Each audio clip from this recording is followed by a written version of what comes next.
Hi, welcome back to my channel. Indonesia government committing the EV cars, but I don't know why they don't promote rooftop solar panels. In Bali, electricity is always over capacity due to the tourists. If they subsidize solar panel like EV car, people might interest to invest it. Most solar panel are made in China as same as EV car. You can lick their shoes again and get another Chinese EV car for your son. Today's podcast is about renewable energy transition. Stay tuned and stay safe.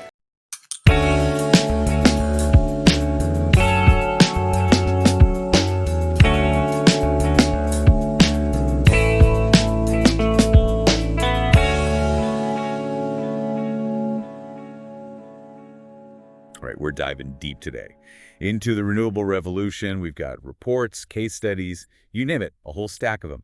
It's like a crash course on, well, everything renewable energy. Yeah, it really is. What I find fascinating is this isn't just about like swapping out gas for solar panels. It's way bigger than that. It's about reshaping, well, everything. Economies, communities, how we think about energy, like the whole thing. Yeah. Okay, so let's break it down. Why is this transition to renewables so important in the first place? Like, what's the big picture here? Well, I mean, think about it. We're still super reliant on fossil fuels, right? Coal, oil, the drill. And when we burn them, they release a ton of greenhouse gases, mostly carbon dioxide. Right, and those are the ones driving climate change. We see it every day in the news, the extreme weather and rising sea levels. Exactly. And the science is very clear on this. We've got to cut those emissions and fast. Otherwise, things are going to get pretty bad. That's where renewable energy comes in. Solar, wind, geothermal. They either don't produce any greenhouse gases or have way lower emissions than fossil fuels. So it's not just about like going green or whatever. It's about avoiding a potential crisis, basically. Yeah. Okay, that makes the stakes pretty clear. But I imagine there are some roadblocks, right, to get into a fully renewable future. Oh, of course. Nothing this big happens without, some hurdles. Our sources actually point out some of the big ones, too. Let's hear it then. What are we up against? One of the most common concerns is, well, how unreliable sources like solar and wind can be. The sun's not always shining, wind's not always blowing, so how do we make sure the lights stay on? Yeah, good point. We can't just, force the sun to shine. So what's the solution? Yeah, that's where energy storage comes in. Think, massive batteries for the whole grid. Things like pumped hydro storage or even compressed air energy storage. Those let us save up extra energy when we're producing a lot, so then we can use it when demand is high or, the wind dies down. So we're talking huge installations. What does a grid-scale battery even look like? Well, it depends. Pumped hydro uses reservoirs at different elevations. Yeah. And then compressed air uses underground caverns. But the cool thing is battery tech is always getting better, just like with phones and laptops. More efficient, less expensive. So as the tech improves, this energy storage becomes a more viable solution to the problem. That's good to hear. What other challenges are there? Another biggie is that our grids need a serious upgrade. I mean, they were designed for centralized power, big power plants, just sending electricity one way. But renewable energy is often generated from tons of smaller sources, like rooftop solar panels, all feeding into the grid. So we're talking about a two-way flow of electricity, adding more lanes to a highway. Exactly. We have to invest in things like smart grids. Those can manage the flow from all these different sources. It's a huge undertaking, but we got to do it if we want to fully integrate renewables. Okay, let's switch gears a bit. Our sources talk about some pretty compelling benefits, too. What are those? Well, it's not just environmental. There are huge economic advantages, too. For starters, renewables are getting cheaper all the time. In lots of places, they're the cheapest source of new electricity, period. Interesting. So in the long run, it could actually save us money. What about the upfront cost, though? The cost of solar and wind has plummeted in recent years. Solar's dropped 80% in the last decade. Wow, that's huge. It is. And as technology improves, those costs are probably going to keep falling. So yeah, it could save money long term. Plus, it's creating tons of jobs, good-paying jobs, too, in manufacturing, installation, maintenance. It's a whole new industry popping up. So good for the planet and good for the economy. Yeah. What about on a personal level? How will all this affect people's daily lives? Well, one of the most immediate impacts is on our health. As we move away from fossil fuels, we'll see a big reduction in air pollution. Oh, yeah, for sure. Which means cleaner air, fewer respiratory illnesses, better overall health. Yeah, cleaner air is a benefit everyone can get behind, especially in cities with all that smog. For sure. Then there's energy security. Lots of countries are super dependent on imported fossil fuels, which makes them, well, vulnerable to price fluctuations and geopolitics and all that. So relying more on local renewables could make countries more self-sufficient. Exactly. It gives them more control over their energy supply. They're not at the mercy of global events. Okay, those are some pretty compelling benefits. It sounds like a major shift is happening with huge implications, not just for the environment, but for people's lives, jobs, even international relations.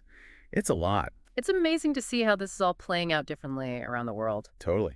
And speaking of different approaches, our sources highlight some pretty cool success stories. One that really stands out is India. They've made incredible progress with solar in rural areas. Like, imagine entire communities that relied on kerosene lamps, and then boom, they have access to clean electricity. That's got to be life-changing. I remember reading about villages getting electricity for the first time after decades of, just darkness, all thanks to solar and wind. It's a total game changer, and it's not just about, like, flipping a switch. It's about empowering these communities. Kids can study after dark. Businesses can run more efficiently. So it's like a catalyst for everything, social and economic development, all that. Are there other success stories like that? Oh, tons. Morocco's Noor Solar Complex is another one. It's this massive concentrated solar power plant, like one of the biggest in the world. They use these huge curved mirrors to capture the sun's energy. Yeah, I've seen pictures. It's pretty wild. Eh. But isn't it also known for its innovative energy storage? Exactly. Noor can actually generate electricity even after the sun goes down. It basically solves that intermittency problem we were talking about. Projects like this have really helped boost Morocco's energy security and reduce their reliance on fossil fuels. Speaking of pioneers, can't forget about Denmark. Practically synonymous with wind energy, right? Right, the wind energy champs. They've been at it for decades, consistently investing in wind power. They've become, like, the global leader. I've heard they generate so much wind energy, they often have extra. What do they even do with it all? They export it. Denmark is literally powering themselves and their neighbors with clean energy. Of course, this didn't happen overnight. It took a ton of innovation to manage the grid with all that wind power. So they had to figure out some tricky stuff, but they showed it's possible. Okay, those are some impressive examples, but what about the big players? What about China and the EU? What role are they playing in all this? Well, they're both leading the charge, but in different ways. China is like the powerhouse of renewable energy expansion. They've been installing solar panels like crazy. They actually hit their 2030 targets for solar and wind capacity 6 years early. Wow, that's ambitious. But with that kind of growth, I imagine they're running into some issues too, right? Oh yeah, for sure. Grid integration is a huge hurdle for them. With so much new renewable energy coming online, they're getting grid congestion. Sometimes they even have to shut off some wind and solar power because the grid can't handle it. So it's not just about building more solar and wind farms. It's about making sure everything else can keep up. Exactly. They need to invest heavily in upgrading their grid. Otherwise, the transition won't be smooth. Makes sense. What about the EU? How are they approaching things? The EU is taking more of a policy-driven approach. They've set some pretty ambitious targets for renewables, and they're using a mix of auctions, subsidies, and regulations to encourage investment. They're really focused on offshore wind power, aren't they? Yeah, they've got a ton of potential out there in the North Sea and the Baltic Sea, and they're putting a lot of money into it. But even with strong policies, they still have challenges, like permitting delays and supply chain issues. Things like that are slowing things down. So even with the best intentions, there's still, logistical hurdles. Okay, these global examples are impressive and all, but can smaller countries with fewer resources even make a difference? Definitely. Take Botswana, for example. They've got this rural electrification program that's focused on using solar to bring electricity to remote communities that aren't connected to the main grid. So they're finding solutions that work for them, basically. It shows you don't have to be a superpower to embrace renewables. These examples are great, but let's bring it closer to home. How is all this affecting people in Southeast Asia? Now, that's where it gets really interesting. We're seeing all these global trends playing out in Southeast Asia, affecting everything from jobs to daily commutes. Okay, let's dive into that. How is this transition changing daily life there? One of the biggest impacts is on the job market. The renewable energy sector is booming in Southeast Asia, creating tons of new job opportunities. And it's not just about replacing jobs in fossil fuels. It's about entirely new industries and skill sets popping up. Give us some examples. What kind of jobs are we talking about? Well, think about things like building and maintaining solar farms, Yeah. or manufacturing wind turbine parts, or even specialized roles like installing solar panels or managing microgrids. These are jobs that didn't even exist a few years ago. Like a whole new career path and a more sustainable one at that. Exactly. And the economic benefits go beyond just individual jobs. By relying less on imported fossil fuels, Southeast Asian countries can stabilize energy costs, which means cheaper electricity for everyone. Cheaper energy and a healthier planet. That's a good combo. Right. Speaking of health, that's another area where we're seeing a real impact. Moving away from coal is leading to much cleaner air. Yeah, that's especially important in Southeast Asia. Air pollution has been a huge problem there. It has. But cleaner air means fewer respiratory problems and better health overall, especially in cities. But it's not just about the big cities. Renewable energy is also bringing electricity to remote areas, places that have been overlooked for a long time. Can you give us an example? Imagine communities that have always relied on kerosene lamps, or have never had electricity at all. Now they can light their homes, cook their meals, even power small businesses. Wow, so it's not just convenience, it's about improving lives. Yeah, opening up opportunities. And it's not just about top-down solutions either. We're seeing communities taking charge, supporting renewable energy projects, advocating for better policies.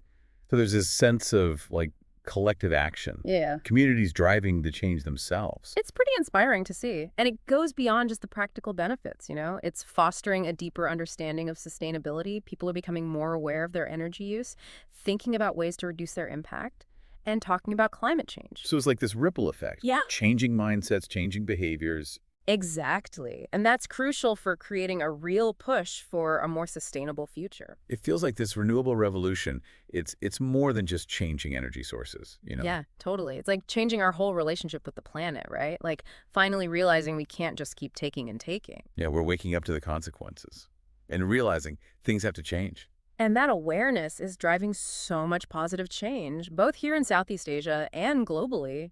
One thing that keeps coming up in these sources is community empowerment. Oh yeah, definitely. We see it everywhere. Communities taking control of their energy future, rooftop solar, community-owned wind farms, those microgrids we talked about. It's like energy is becoming more democratic, putting the power literally back in people's hands. I like that. That's a good way to put it. And it's not just about independence, it's about economic empowerment too.